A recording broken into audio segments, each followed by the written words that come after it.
Shedlick dominated the first half of the season, but 3 of the last 4 races have been won by Topi Kortiniemi. While he's not in the championship hunt, he's becoming a major force to be reckoned with. Still mathematically eligible for second, can he climb those dizzying heights having missed nearly half the season?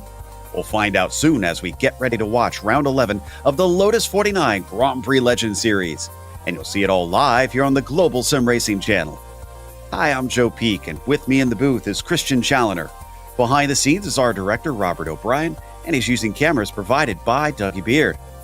Montreal hosts the penultimate round today. Let's head to our track guide to learn a little bit more about it.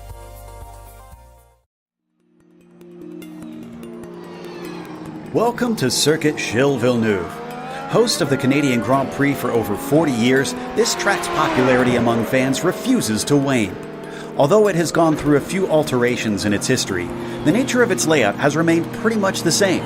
That nature, of course, is that its 14 turns are mostly chicanes, split up by long straights to add up to a 2.7-mile street course-like canyon of a track. These 4.3 kilometers are mainly made up of actual streets on the man-made Ile Notre Dame, though portions are specifically built for the racetrack. But whether or not fans consider it a true street course, the close barriers that line the majority of the track don't care what you think. Places like the exit of Turn 4 and Turn 9 frequently collect the greedy. But these pale in infamy to the notorious Wall of Champions. Named for its penchant to collect F1 World Champions, the corner itself is called Quebec. Regardless, it's a finicky and tight chicane with a critical corner exit, so drivers are tempted into edging the car as close as they dare to the concrete. Despite the numerous heavy braking zones, passing can be difficult at times for certain types of cars. Often, attrition or cut course penalties play a bigger part in who finishes where. While sports cars and NASCAR have both made stops here, this place is mainly known for its history with Formula One. Named after what is easily Canada's most popular driver in the International Open Wheel Series, this semi-temporary circuit looks like it's actually here to stay for a long, long time.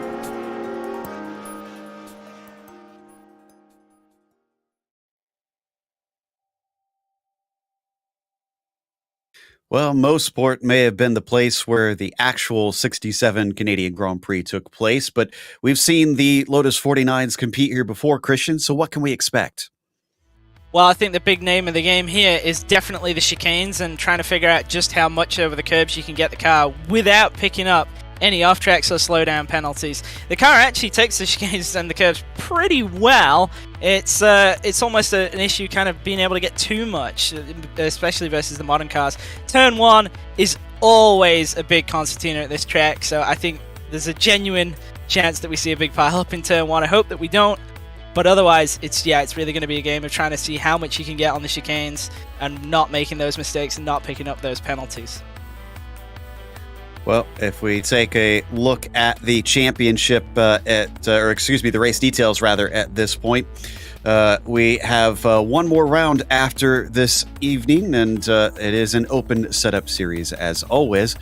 But the drivers don't have a spare car now at a track like this where it's easy to run into the walls. Well, they're going to have to watch out for their equipment because they don't want to be clattering up against that too often out here today. Should be an interesting one, no doubt, especially since it is a somewhat hot track out here at Circuit Gilles Villeneuve. And of course, we have the championship as well.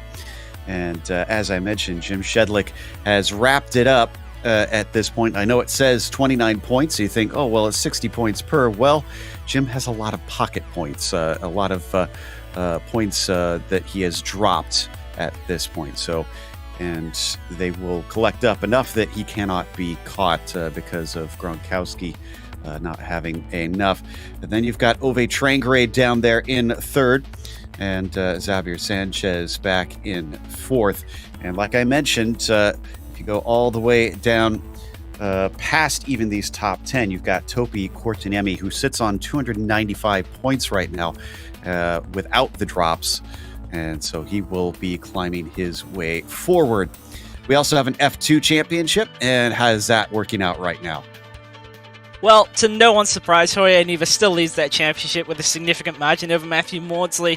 Another great result for Neva last week, 48 points at Laguna Seca, so he's just extending that lead even further. It's essentially wrapped up for him at this point, I think. Maudsley has got a bit of a battle on his hands for that second spot with Matt Wright, though he's within 1 point of him. And Antonio Lopez Salgado, he's back there in 4th with Glenn Becker in 5th. And then we have Emmanuel Pereira, Michael Grissinger, Gary Ho, Andrew Eng, and Tobias Harvey round out top 10. For the Nations Cup, it is right now the United States who is leading, and by a healthy margin over the United Kingdom, trying to play catch up. Then you've got Spain and Norway in a very, very tight fight, along with a bit of a jump down to the next ones. You've got a tie between Finland and Slovakia, with Australia only a single point behind them. And it will all be to play for in these final 2 rounds on that. Right now, they've got the qualifying underway, and out there it looks like Alex Saunders currently holds that provisional pole. He comes back trying to see how he could fare against the regulars of this series, but Sebastian Tixier is within 0.7 of a second. That's a bit of a gap here. Sanchez now pops up into second place, so they're getting ever closer. Yeah, and Alex has kind of been practicing quite a bunch this week. I know kind of like to follow the guys that I work with a bunch, but I think he actually really does have strong pace. He had a race earlier in the week against Gronkowski, and he did pretty well in that. Gronkowski made a slight mistake, and that's what allowed Alex to pick up the win. But still, he's got good pace, certainly better than Laguna Seca. Yeah, it seems like he's really getting a handle on it. As another newcomer out here, Greg West, joins in. So iRacing staff kind of plunging into this old vintage material. We've even got Nim Cross over in the Camel GT series as well recently. Quite a bit, in fact. He's become a regular over on that side. But West is trying to improve upon his 37.5, but I'm showing him a bit down on his qualifying time right now. That might not be completely accurate. This is Laust Olsen, who usually shows us one of his onboards. We'll see if he's got that sent to us in a bit. But the number 8 actually just got shuffled into 8th position. There is his onboard here today. And very focused, looking to hit his marks coming into this last infamous Wall of Champions. Yeah, and as I was talking about earlier, the chicanes, you can really cut a lot of them. You'll see actually points through the curbs there. A bit surprising. I thought he would really kind of attack them more than that. But it's good to see Laos back up inside the top 10. Obviously, Laguna Seca was a strangely anonymous race for him. It was pretty far back in the pack, but looks like normal service is now resumed for him. Speaking of normal service, Jim Shedlick had an unusual race at Laguna Seca. Started from 5th, only managed to finish 10th. Highly abnormal for him. As we mentioned, he took the brunt of the wins in the first half as we watch Ove Trangrade complete his lap. And looks like that one's going to be a 33.9. That puts him into second. That's still amazingly 0.3 off of Gronkowski. Shedlick's only 6th, and he goes up to the pole with a 33.5. Oh, it is within 1/10 between himself and Jordan. So it looks a bit like things are proceeding as they used to.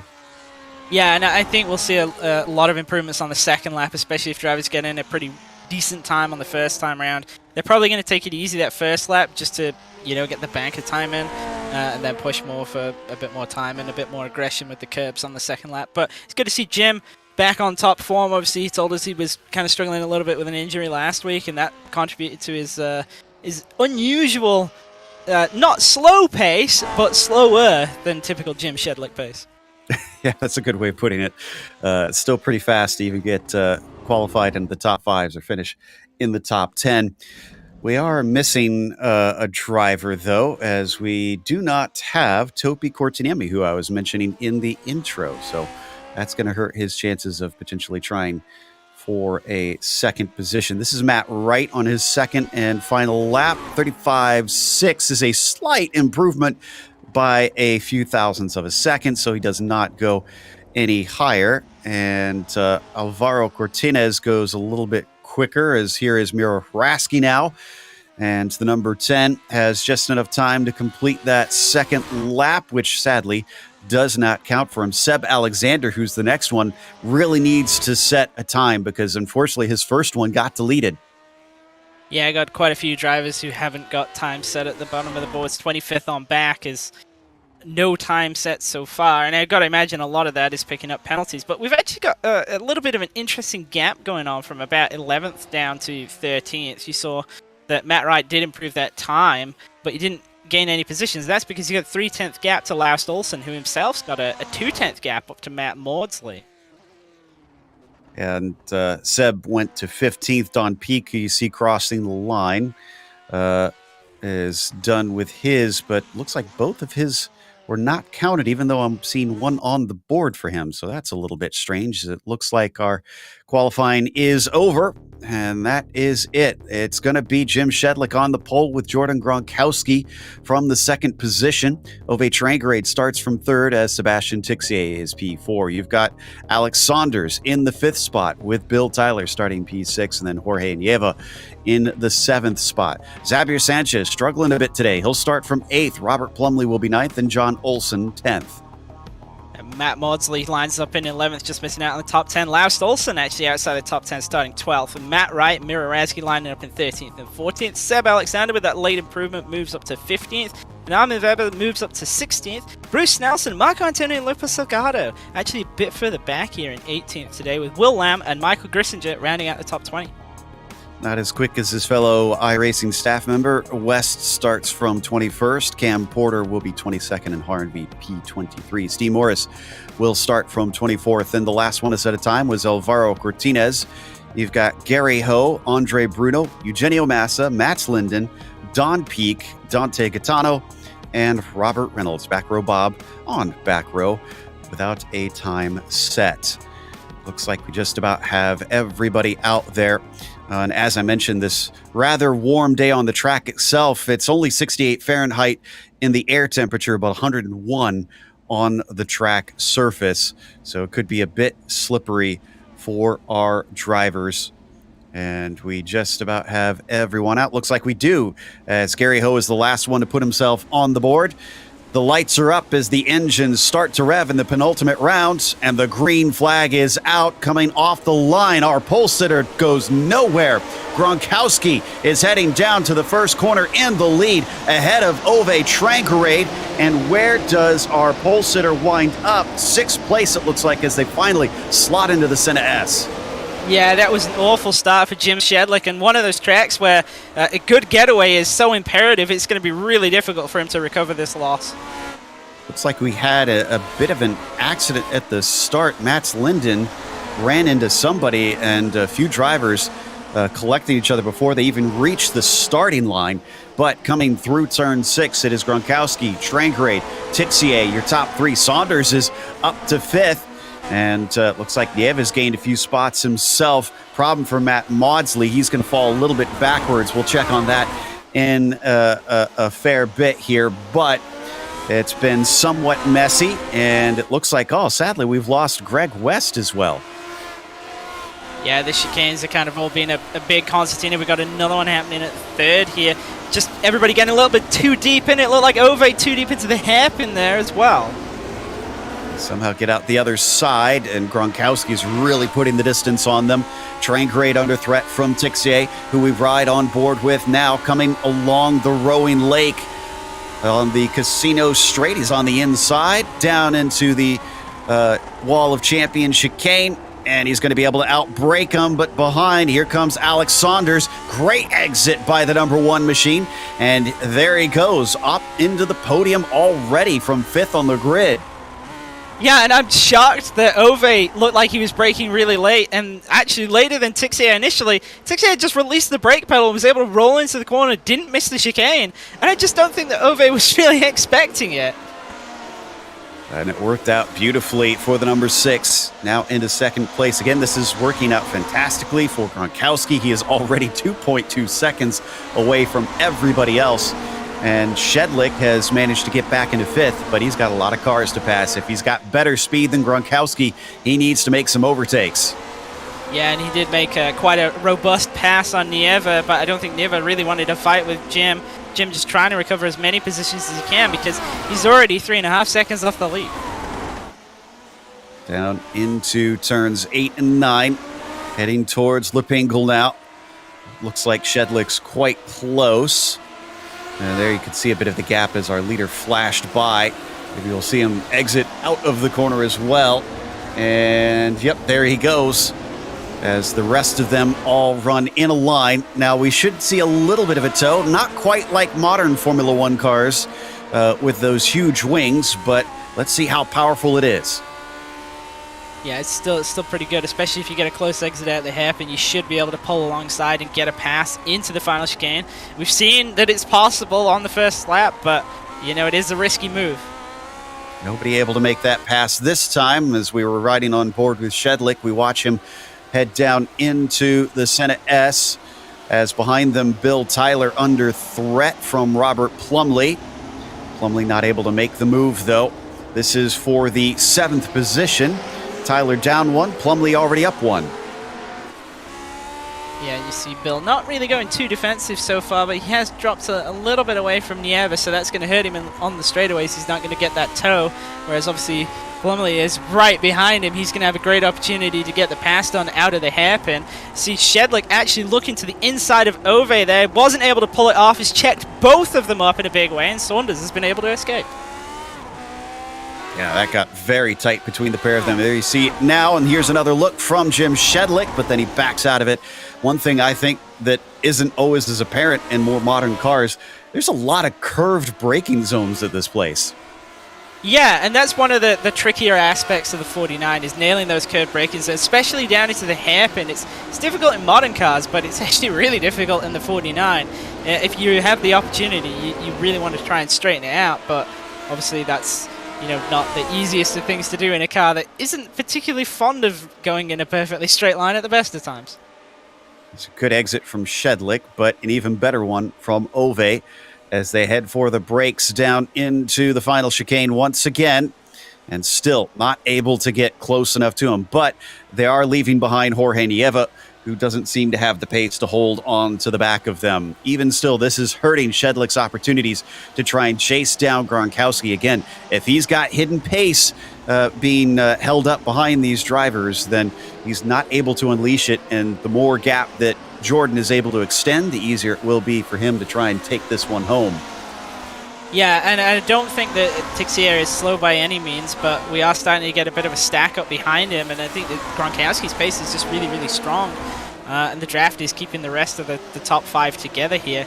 But as we've seen on that last lap with Jim, when he went to make the pass, it really, really lost a lot of pace. And Jim's actually slow here out of the second chicane. I'm not sure what's happened there, but he's lost the position to Nieva. I wonder if he got a cut course penalty or something.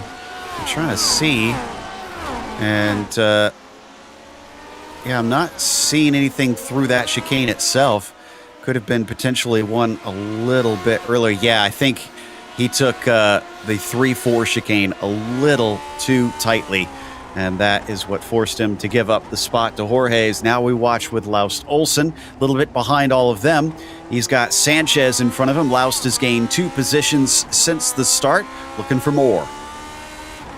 Yeah, Laust having another solid run. Started outside the top 10 today, but has already moved into his customary top 10 position. Yeah, he tends to be able to try and pick those up bit by bit. I'm trying to, I think now that we got a chance, I'm trying to see if we can figure out what happened at the start line with those accidents and what exactly caused it for them, because it certainly took out a few cars in there. And, oh, it looks like this actually starts with Greg West and Bruce Snelson, interestingly. So if we get an opportunity, not sure if we have that replay. Yeah, it looks like we've got it spooled up. Just Snelson did not get going, and poor Greg was kind of at the wrong place at the wrong time. And as he approaches the checked up cars in front of him, eventually something had to give. Here we go. They're going to be taking off in a moment. Should be hearing them rev. Yeah, here we go. Oh, yeah, and someone else even hit in front of him. And from there, he just gets punted from behind, it almost looks like. Yeah, the car doing the ramp over the top was the 16 of Will Lamb. You saw the 20 of Cam Porter getting involved as well. He was the driver who got into the back of Greg West. And we've seen this, on a couple of starts at these kind of narrower tracks, where there's no opportunity to avoid a slow car. And we saw it at the front of the field with Jim when he didn't get a great getaway, but obviously a lot more opportunities to kind of fan out and get around him at that point of the track. Just nothing going for Greg West there. Meanwhile, as we ride on board with Tixier behind him, Shedlick managed to get by Nieva down into the Quebec chicane. Oh, and Xavier Sanchez had to cut the chicane behind them, ran a little deep. He's having to give time back. And that is definitely a feature of this circuit. As we're going to take a look at the replay here, Christian. Slowdown penalties can make or break your race. Yeah, and that's a brutal penalty. You see he gets in too deep, elects to just cut to the inside. Smart decision, really, because if he tried to pull that around, he was probably going in the fence. But obviously a big loss there. He had to give it up right at the exit of the corner. And, not too bad because he wasn't kind of stacked up in a line so much, but still not what you want to have happen. Looks like Tixier's regained ground on Kwiatkowski. It was 2.7 seconds. It's now down to 2.3. Checking to see. Wasn't really that abnormal of a lap. Maybe 0.2 slower last time by for Jordan. Sebastian set his personal best at a 34 flat. So maybe he's just picking up the pace. And there's definite incentive for that 7 car to hold on to the lead because shockingly, despite being second in the points, second with drops, I believe. He's 4th in the points. He's not won a race yet this season. Yeah, and we talked to him about that before, where he's been extremely strong and just hasn't been able to convert and take the race wins. But I think that this is probably his strongest week so far. He's kind of put it all together at this point. He got a good qualifying. He didn't get the pole, but was close enough. Got a good start. Was able to take advantage of Jim's mistake off the line, and then has built a solid gap. Got himself out of the draft range, and yeah, it's just going to be really, really difficult to beat him. We're almost a third of the way through the race already, and the gap has stayed pretty much the same. Tixier is kind of in a bit of a battle here with Saunders. Saunders hasn't made any real moves on him yet, but when that gets going, it's only going to help Gronkowski even more to get away. Indeed, and now heading into the braking of turn 6, you can see how much the nose of these cars dip and roll without the tightly sprung suspension that you see on more modern F1 cars. They certainly give a fair bit of give, especially, and even I'd say around here, a track that is as flat as this one. Look at them take it all the way out to the edge of the track, nearly brushing the concrete around this street circuit, but breaking into the hairpin. Certainly not close enough for Saunders this time. Behind them, it is still Trangrade, but now that Shedlick has gotten past Jorge Nieva, he's trying to play catch-up on them. But for now, it looks like these top 5 remain as they are. Trying to see if we have other battles throughout the fields. And looks like Sanchez on his own recovery after he went off. It's Laust Olsen that he has to overtake. Yeah, Sanchez obviously lost a bit of time in that one position there, braking too late into the final chicane. Aside from that, the other ongoing battle is Tyler versus Plumley. They've been kind of tied together the entire race so far. Plumley not able to get by, keeps looking. And then further down the field, Bruce Nelson's in a bit of a battle right now. Nelson extremely lucky that he's still rolling after nearly being involved with all the mess that happened behind him there. Certainly got a little bit of a touch in the process, but Laust Olsen and Robert Plumley vying for, Laust Olsen and Xavier Sanchez vying for 9th position. This is very close. He's going to look for it. Sanchez tries to outbrake him, but just doesn't have enough. He's given space at the apex by Olsen, who tries to cut back and blunts his momentum. Look at the wheel spin from Xavier. Yeah, and that 3 and 4 chicane is kind of been actually a decent passing opportunity so far in this race. And I've been a bit surprised by that. We haven't really seen many big sends into the hairpin. We obviously saw that pass by Tixier into the final chicane, but the 3 and 4 chicane is actually looking pretty promising as an overtaking opportunity.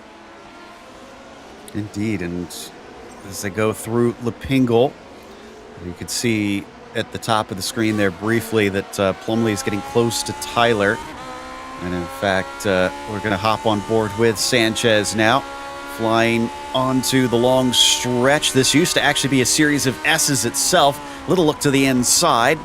Sanchez, unfortunately, still not as close as he needs to be, which is a bit shocking with the speeds that they reach down into there, even on this front stretch, which is not nearly the longest straight, already up to 160 miles an hour, and they're going to go past a back marker, an attack from Sanchez, a defense from Olsen, and they all stay put, except for Robert Reynolds letting them by.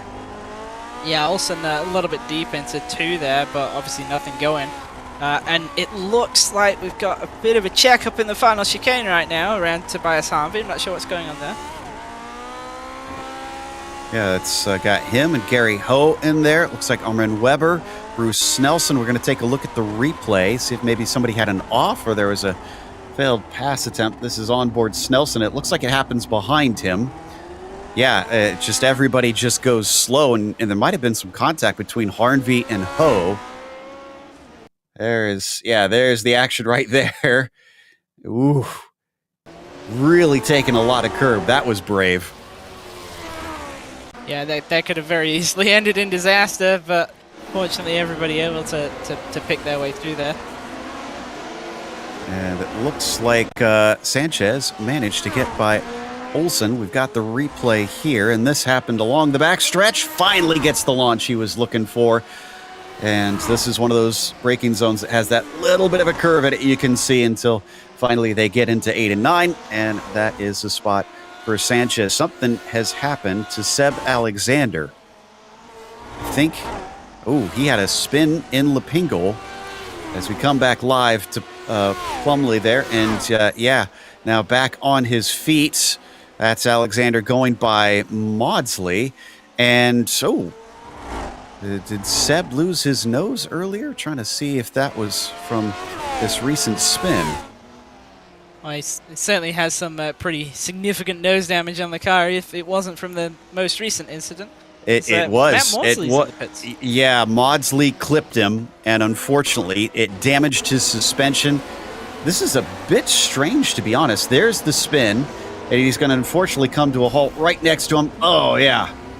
Yeah, and that's a bit like what we saw with Gronkowski last week, where a car spun to the outside of the corner, and the following car came through and clipped wheels, and obviously a lot more severe here. Gronkowski was able to continue where Maudsley was not, but similar type of incident, just a slightly more severe consequence this week. Wow, you could see how much the car was dancing for Seb, even in the braking zone, so no wonder it went around on him. He did not have full control of that thing coming into Lapingle. Eventually it gave way, but he's missing a nose, and Maudsley is now missing some laps as he has to take repairs. We head back up to Robert Plumlee in the 8th spot, who is ahead of Sanchez after he overtook Laust Olsen. 4 seconds to make up. But Plumlee is going to have to give up a ton of time as he takes a big cut across the chicane. This is automatic that iRacing will make you give that time back. And it looks like this will now be cut down to 1.3. Well, that did a lot of the hard work for Xavier. Yeah, absolutely, and that's why you've got to be really careful with how aggressive you get with the curbs and the chicanes here, because yeah, it is a big time gain and you have to push it, but if you overstep it, the penalty is much more severe. Obviously, in the worst case, you stack it into the fence, but otherwise you pick up a slowdown, and obviously you go from being the aggressor to now being on the defense for Plumlee. We've lost a few cars for sure already. Cam Porter's out of it, Greg West, Mats Linden, Andre Bruno, and Matthew Maudsley might be the latest to have to call it quits. A few have taken repairs and gotten back out. Will Lamb still racing, and Steve Morris, after 5 minutes, returned to the circuit just to collect whatever scraps he can pick up. There is Will Lamb out there in 25th. Last car actually on the lead lap right now. Yeah, and not doing too bad considering the incident he was involved in. Yeah, climbing up and over another car. Saunders, this is close, but not close enough. And shocking, actually, the amount of iRating Saunders is toting as he has that number 1 on him, 6,000 iRating. Would have thought that Shedlick or Gronkowski would have that, but Shedlick is number 2 today, unfortunately for him. So we will follow on board, looking over the shoulder of Alex, still trying to chase down Tixier. He was briefly ahead of him earlier this race, if my notes are correct. So it was that looked a little sketchy, and he took a lot of that first curb. I'm checking to see. No, he did not get a slowdown penalty from that, but boy, he got greedy.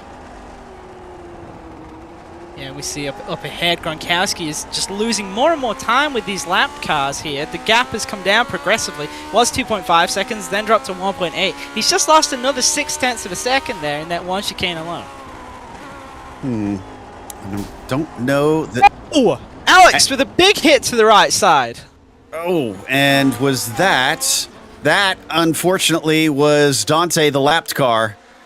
Just lost track of his braking, it seems, and plowed right into Saunders, who is pretty badly wounded. He is going to have to park it and take a tow. That is an absolute shame. He looked like he was flying today. But Ove Trangrade is enjoying it because he's now promoted onto the podium. The question is, can he hold on to it, because Jim Shedlick is quickly approaching? Yeah, and that's now freed up Tixier to push a little bit harder. He obviously had Saunders right on his tail for a long time, so now he can get after it a little bit more, take a bit more risk. Obviously, Ove is now under threat for what is now 3rd place by Jim. And Jim, I don't think has enough time to close up to Gronkowski, even if the pace is stronger.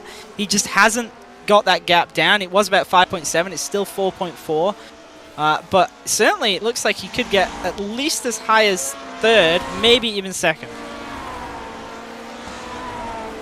Still, it seems like maybe Jim lost a bit of his groove or something here recently, because he mentioned dealing with some injury himself. Jim has not been able to take a win in the latter half of the season, barring the oval at Motegi, of all places, which he seemed to be quite skilled at. But down into the braking for turns 8 and 9, that car was strong. He gets it down to 0.2 of a second. And if there's any place you want to be strong at this track, it is the braking zones. Yeah, but we haven't really seen any successful passes down into the hairpin yet today. See, Ove's gone wide, though. This is going to give Jim an opportunity. I think he's going to have to go for this, because if he doesn't, it's probably going to be one of the last chances for a while. He's going to be able to get side by side, but Ove is going to guard that inside line. Do they dare go wheel to wheel through Quebec? Both of them braking hard, and it looks like they are going to try and duke it out through there, but it is going to be Ove Trangrade who out-accelerates Jim Shedlick. And brilliant defense from the 9. That is hard to do. Yeah, and Jim looked like he took a ton of curb there in the chicane, but no penalty for it. Ove's gone deep into 2, though. Just as we tried to go to replay, we're going to come back live, and that is the one that will give it up. So Shedlick maybe getting the spot a corner later than he anticipated, but eventually he gets it done. Yeah, and look how much time he lost, though. They're about 4-point-something back. He's now 5.7 back. Ooh, and Tixier is 0.6 behind Gronkowski. He has seriously chopped that down. And checking, are we still looking for the first win for Tixier? I think we are, yeah. Yeah, he hasn't won the season. I don't think he won one last season. I'm pretty certain. I know he was in contention one season without a victory, winding up 2nd place. So we take a look at, I think this is a replay on the pass. Yeah, here it comes. And it was Ove's mistake that was his own undoing. Good catch, though. My goodness. What a catch that was. Yeah, it's pretty wild save. It almost looked like it was by design how he got through the corner, but it most certainly wasn't. I said he ran deep into 2, but it kind of all started in 1. Amazed he made the apex, even with the car as sideways as it was there, but obviously just way too much speed then following that, and gave the pass pretty easily to Jim on the exit of 2. So Jorge Nieves, I think, been having a couple connection issues, because I've seen him blink on my ends, but Bill Tyler's getting ever closer, which is bad news for Tyler, because he's not going to want to have to try and overtake a car that's disappearing every once in a while. Back to Tixier, though, and he's lost a little bit of time this last lap. 34.3. Did he have a cut course penalty there at the end? I think Gronkowski might have just ticked the pace back up a little bit. Obviously, now heavily into lap traffic, and this is going to be an opportunity for Tixier. You know, we've seen Gronkowski's been a little bit hesitant getting by lap traffic, and Tixier can kind of take advantage of not being the first car through it. You see a little deep into the chicane there for Gronkowski as well. Gap's back down to 0.7 seconds. Coming into Lapingle, and more lap traffic, and it's back row Bob. Now, he's very experienced in letting drivers by, but you can't always get away at every second, and it is going to cost Gronkowski a little bit, as well as Tixier, who looks like he's squirreled under power. Yeah, it looked like Tixier was a little bit far to the left there, just making sure he got around Bob and wasn't able to really take advantage of it, and then out of the draft a little bit as well. Still, though, net gain for Tixier throughout that. Down to 0.7 of a second. This is going to be an interesting one. 7 laps to go this time by. So Sebastian has some time to try and make this happen, but we've seen mistakes have been perhaps one of the big determinations. Oh, as Robert Plumley's just had an accident at the Wall of Champions. He didn't actually hit the Wall of Champions. He went to the other side, and he's going to have to take some time to get it turned around. We got the replay here, and I think he may have goosed a little hard coming off the corner. Let's check and see. It was either that or some curbing. Yeah, huge loss of positions though for him. It looks like, oh, he was actually being passed. And then loops it on exit. Not sure if there was contact with the car that he was being overtaken by, but big contact with the right rear against the fence. He did enough that, unfortunately, it looks like it damaged the car. And yeah, by the time he got to the braking of the first corner, he decided it was not drivable and he parked it. He's taken a tow. That's going to be our latest one that will not see the end of this race. We come back to Tixier, still in second, down to 0.6 of a second now. Gained another 10th on his rival. Now, though, after Shedlick has overtaken Trangerade, he is the one behind Sebastian, and he's down to 4 seconds. There's still time as well, not just for Sebastian to pass Jordan, but for Jim to catch and attempt to pass Sebastian. There you can see in the background as he has plenty of gap to make up. Yeah, but it looks like Jim's also kind of woken Ove up, because Ove's now tagged firmly onto the back of Jim and looking to retake that third spot.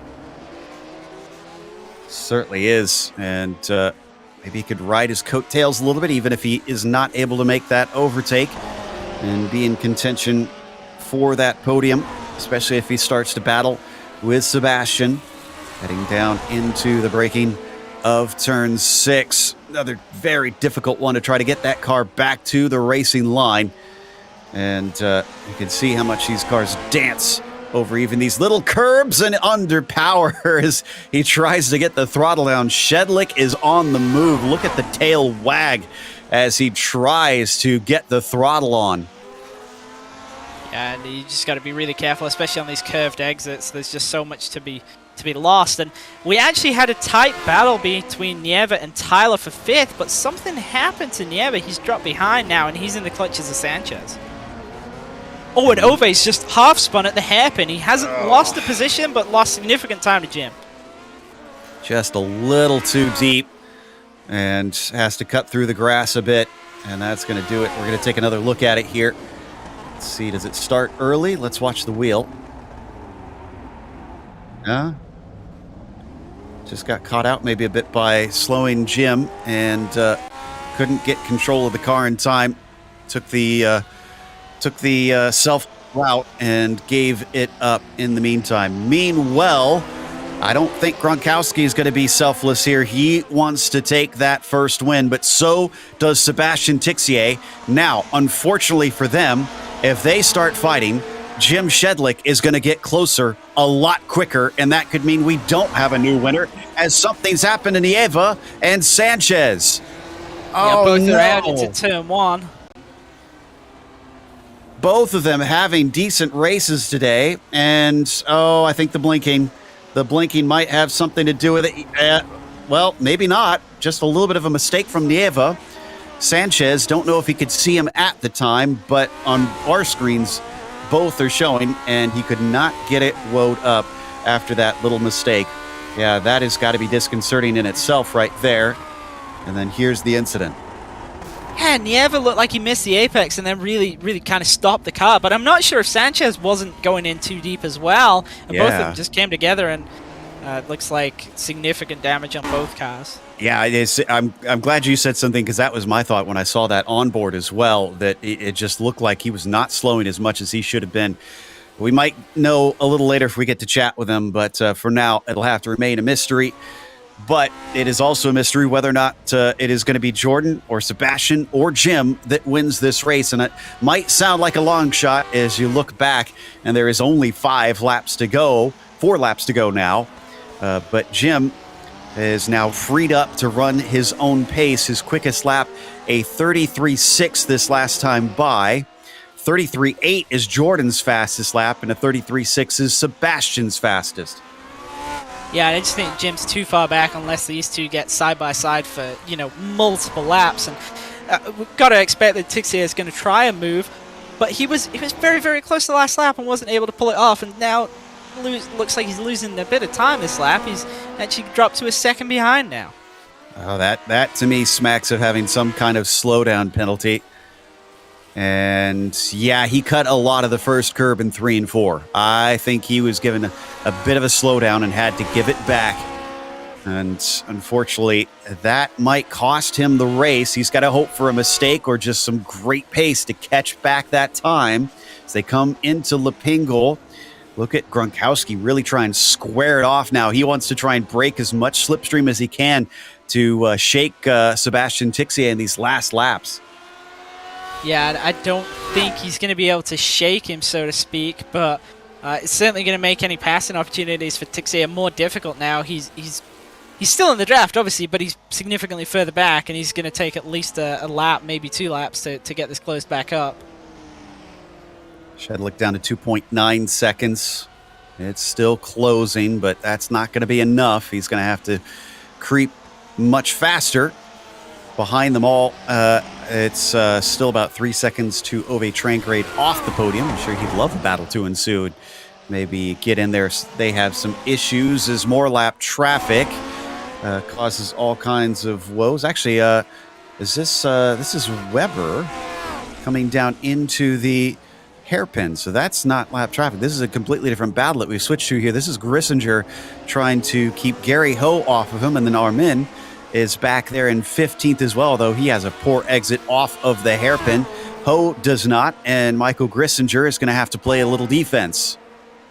Yeah, these guys have been pretty stuck together for this 13th spot for the majority of the race. We've seen it kind of go back and forth, and I think Weber is actually a little bit quicker. It's just he's less consistent.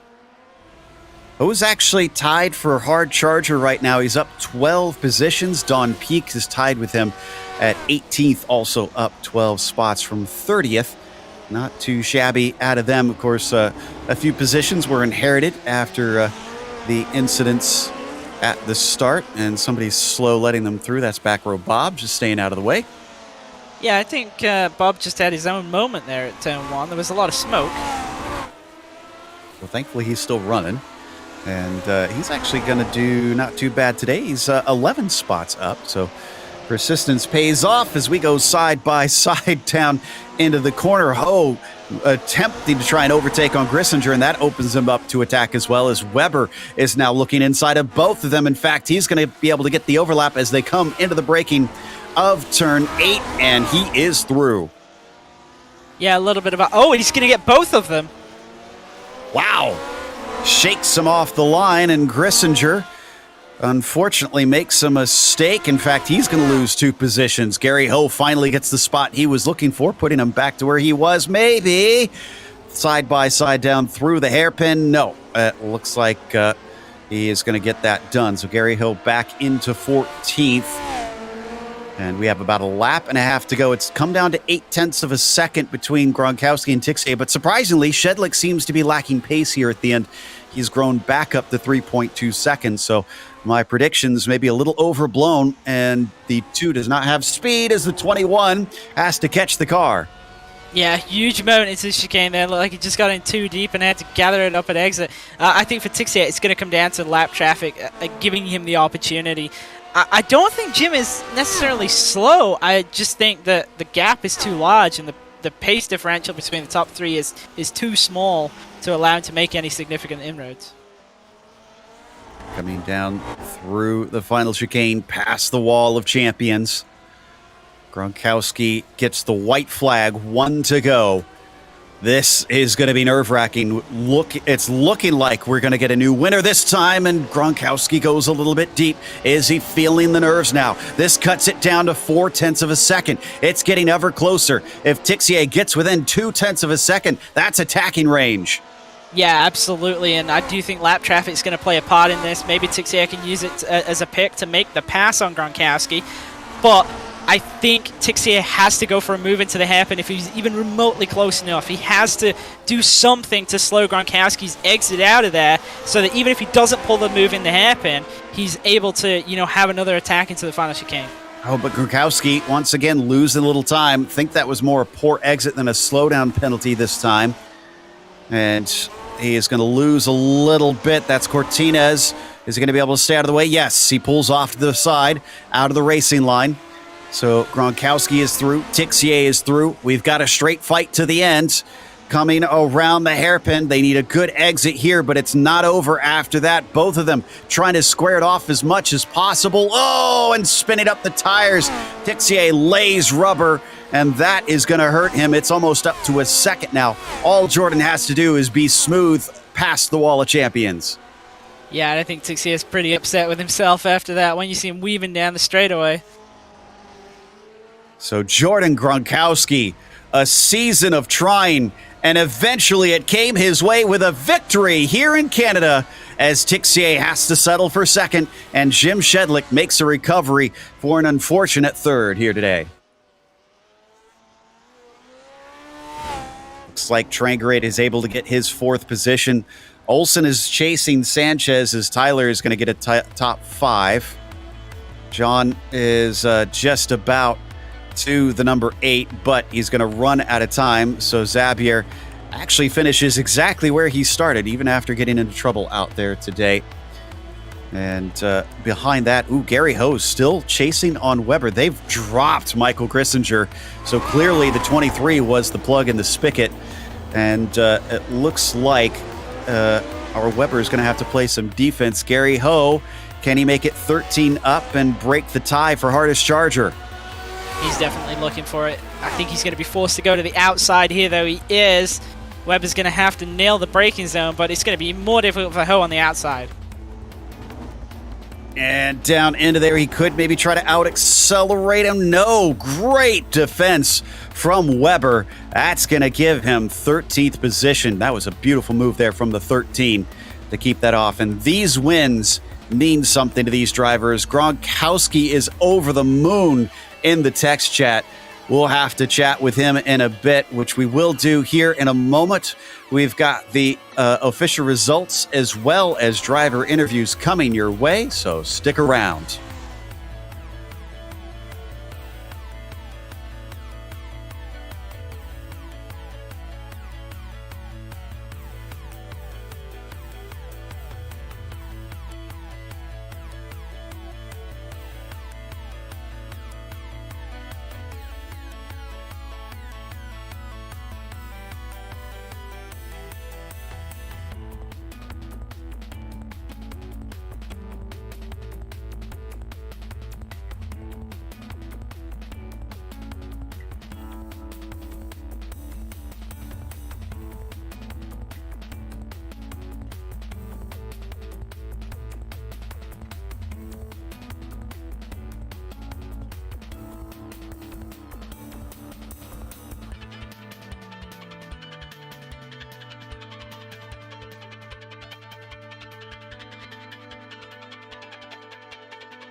Welcome back to Circuit Gilles Villeneuve. Here in Montreal, we saw a first-time winner, Jordan Gronkowski, and he has been on the text chat just beaming. It's been incredible to watch. So this one was huge for him.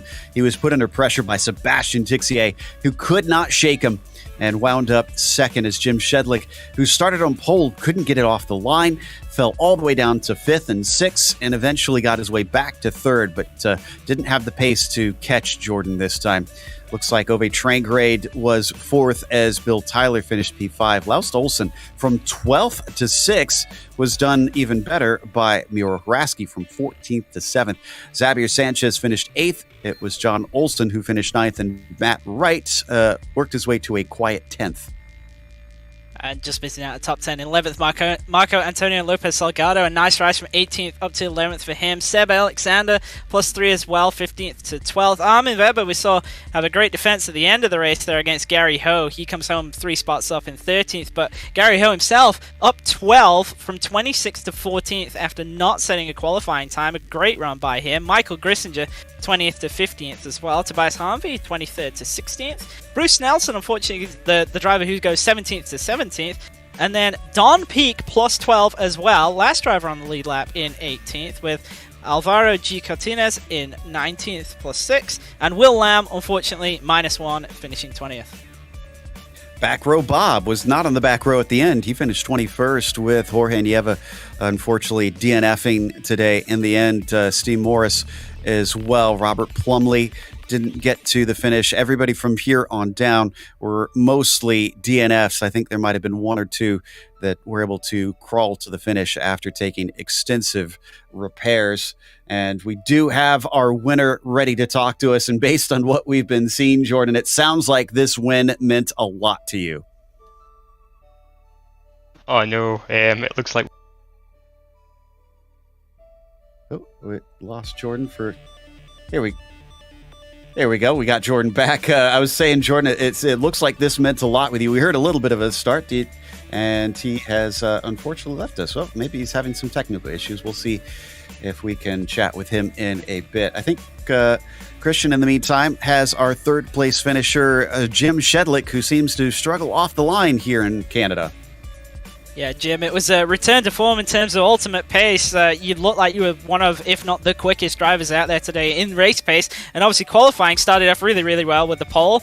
But unfortunately, the race start just kind of got away from you. What happened off the line? Yeah, just not enough clutch on the start, spun the tires, and I was just telling Jordan, it reminded me of Donington in reverse, where I feel like he had ultimate pace that day, and he just spun the tires in the start, and it's really, really hard once the tires start spinning to get any sort of traction, so that was it for me. Well, you certainly gave us some entertainment fighting back through the field. We saw quite a few, not aggressive passes, but definitely assertive passes. Can you talk us through how difficult it was to pass around this track and how you were able to complete those and get back to that 3rd place? Yeah, it is tough. There are a couple passing zones, but the corners they lead into are just really difficult passing places, like especially the last chicane. I think Ove and I went side by side through there, and I just kept making mistakes. I think that was the biggest problem for the first half of the race. I just couldn't get into a rhythm, so I had to pass way too many cars. But yeah, I mean, overall, first off, just big congrats to Jordan. I mean, he's been up the front all season, and seeing him and Seb battle it out for the win is well deserved. I believe they both were hunting their first win for a long time, and that's a really well-deserved top 2. Yeah, absolutely. And next time out, we go to Watkins Glen Classic Boot. So we won't be using the bus stop chicane. You got any thoughts on that track? I'm excited. I've been racing at Watkins Glen for a long time, coming from the Papyrus NASCAR sims, and just being on that track is a bit nostalgic in a way. I haven't raced the new version of it yet, so I think some of the track limits might be a bit different. But yeah, the Classic Boot will be great. I think there'll be a pretty good amount of draft. I'm sure the S's will be really interesting in this car. So getting the traction down through there will be great. But yeah, I believe we can come in with no pressure. I think today we mathematically sewed up the championship, so definitely last race next week. I'll be looking forward to it. Yeah, that is something we mentioned as well, that you have actually clinched the points championship, and with that, what we've seen in the past sometimes is that drivers don't necessarily come back the next season. We hope that you will. Have you got any plans for the 49? Yeah, I'm not sure yet. I've definitely put a lot into this season. This is a car I always wanted to drive. I started, like I said, sim racing about 20 years ago, but just after GPL, Grand Prix Legends, and I've known the legend of this car, and it's always been special to me. And I'm glad I had the chance to race it this season, and hopefully put my name in the record book. So I'm not sure about next season yet. It takes a lot to win in this series, and I'm not sure if I'll be full time or maybe just do some races here or there. Well, we certainly hope that we'll see you out on track again next season, and obviously next week for Watkins Glen as well. And before we let you go, is there anybody that you'd like to give a shout out to? Just shout out to Jordan for his first win, well deserved. We've had some good battles this season, and happy to see him get it. Well, thank you for coming and chatting with us, and congratulations on the championship, Jim. Thank you, appreciate it. Looks like we finally have things worked out for Jordan Gronkowski, so let's give another chat with him. Jordan, congratulations. Talk to us about the emotions. Oh, thank you so much. It's good to be talking to you guys again. Oh, I mean, Jim asked me in the chat there if this compares to winning in real life, and it certainly does. Absolutely over the moon. What a hard race. Obviously, got a little bit lucky at the start. Jim made a little error, I think, on the grid. I think, again, he said in chat it was similar to me at Donington. I think we just kind of lit up the rears, or he didn't have enough clutch. And I knew when I got in front, it was just a case of trying to keep consistency. And around here, as you've probably been commentating on, it's so tough because the walls are so close, and there's such a fine line between going off track and getting an off track, obviously, penalty, or going straight into the wall. A bit like Monaco, where the F1 is this weekend. And yeah, no, I'm kind of lost for words. I'm just over the moon. It's been put so much effort into this racing this season. Obviously, having retired from real racing at the end of last year, and we've been so close so many times. And to actually cross the line first in the broadcast race with you guys. Oh, I said to the guys in the chat, I was screaming when I went across the line like I did in real life. The window's open, so all the neighbours will be wondering what the hell's going on. Like, what on earth is going on? But I'm over the moon. Fantastic. Oh, well, and honestly, I can't help but smile hearing how much it means. I've heard drivers mention that even if the racing isn't real, the emotions and the nerves are very much like the real thing. But I mean, talk to us about what this means moving forward. Does this feel like this is opened the dam, and now the floodgates are going to allow more wins to come in? Was there something blocking you, or is it going to be just as hard fighting against guys like Sebastian and Jim to keep getting them?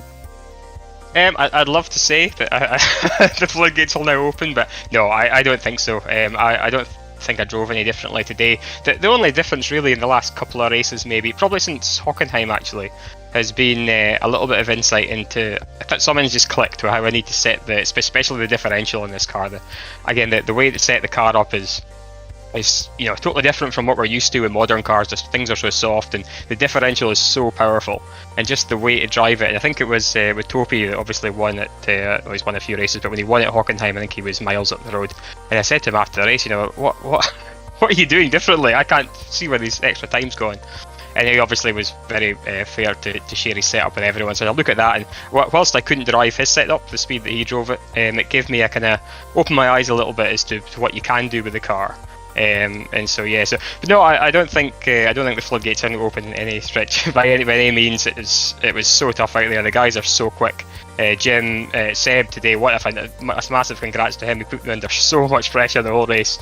Alex obviously as well. The great race with him on Thursday, and I live stream a race on Thursday nights, and I had a fantastic race with him on Thursday. I knew he was going to be quick as well, so much pressure, and it's just a massive release to get across the line there and take the win. It's unbelievable.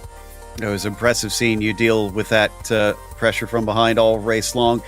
Congratulations. Is there anybody you'd like to give a shout out to help make this possible? Oh yeah, definitely. It just so happens that Mum and Dad are down this weekend. They live kind of the other side of Scotland from us, but they decided to come and visit this weekend. So it's a beautiful sunny day. They're sitting at the back, and Dad at least is tuned in. I don't know if the rest of them are tuned in or not, but massive thank you to them for coming down, and Dad obviously for being part of my race team all my life in real world, and now being equally as involved in this. So thanks to them, my wife and daughter as well. We'll have to have a little celebration this afternoon, I think. I think that sounds fair, as that was Jordan Gronkowski, who finally got that first victory here in the Grand Prix Legends Series. One last chat. We've got Christian with Laust Olsen, who managed to gain quite a few spots here to get into 6th. Yeah, last it looked like it was a kind of a pretty measured race for you, but you gained a lot of spots. You went from 12th to 6th today. Talk to us about how you did it. Mostly by luck, other people getting into trouble. But it was a fun race. I had good battles with Sanchez and with Miro all through the race. I think Sanchez was a little bit quicker than me, but in the draft I could just about hang with him once he got by. But then I kept making stupid small mistakes, going too deep into corners, getting too much wheel spin out of them, and slowly he went away, and suddenly the draft didn't help anymore, and I couldn't keep up anymore. But then Miro, he put pressure on me the entire second half of the race, so it was quite a tough race mentally to keep it on track and not making too big mistakes. Yeah, it's certainly a difficult track here, especially with all the curbs at the chicanes and everything, and all the time available there by nailing those sections correctly. But next time out, we got a Watkins Glen Classic boot. So again, the schedule this season has kind of just had us bouncing around from all different kinds of tracks. What are your thoughts on that? I think with it being Classic boot, the draft's going to be very, very powerful, and it's going to come down to getting great runs through the S's to make passes into the carousel. Yeah, it's going to be hopefully a fun race again. I always liked Watkins Glen, so I'm not sure if I've raced the rescanned one, so we'll see how that is compared to the old one. But the old one I definitely liked a lot. I'm just looking at the point standings here, and with the total that includes the drop, you're on 301 points in 9th spot going into today. Robert Plumley was your closest driver, six points ahead of you. You kind of got any thoughts on what your goals are for the last round and where you are hoping to end up in the championship? I think you might have actually taken over that 8th spot from Plumley after his incident today. I must admit I haven't looked that much on the championship points. I've been making too many mistakes and throwing away too many races. So the main goal is just to get a solid race in for the last one again, like this one, and then we'll see where I end up. Of course, the higher the better, but I'll take it as it comes. Well, we've certainly appreciated seeing you out there on track this season, and you've picked up a lot of top 10s, and we definitely appreciate you carrying the onboard camera as well. You've given us some great insights. Unfortunately, I think one of the best ones we had was at Nürburgring with the opening lap, so probably don't want to remember that one too much, but it was great for us, and we absolutely appreciate you carrying the camera. And before we let you go, is there anybody that you'd like to give a shout out to? Yeah, great thanks to you for the broadcast you make. Always fun watching them back. And great thanks to the community also. Great bunch of people to race. And mostly clean races. And when something don't go to plan, it's normally just because people make mistakes and not any bad intent. So it's a great bunch to race. I love it here. I would certainly agree with that. And well, thank you for coming and chatting with us, and congratulations on once again another top 10. Thanks. That was Laust Olsen with his 6th place here today. This is a fun one, and definitely a bright spot here in the season, getting to watch Jordan enjoy that first victory for the first time. We're going to close it out, though, and we want to give a big thank you to the Lotus 49 community for bringing us back for another season of coverage. And we also want to thank the companies that provide the software and hardware for our broadcast listed here. Additional thanks go to June Lalonde, who provides our wonderful music. Check out her Bandcamp for more great work. And thanks to the team today, Christian, Rob, and Dougie. You can find more info about GSRC at globalsimracingchannel.com or through our social media. Also, check out our merchandise store. It's gsrc.storenv.com, and there's a link in the description below. Don't forget to subscribe to our YouTube channel so you don't miss a moment, because as we said, next time out, it's going to be Watkins Glen, Saturday, June 4th at 9:30 a.m. Eastern. We have upcoming races for other series listed on the screen, so check those out. Mark them down on your calendar, with Camel GT going to Oran Park later today. That'll be at 1 p.m. Eastern. Until next time, though, race clean, race hard. We'll see you on the track.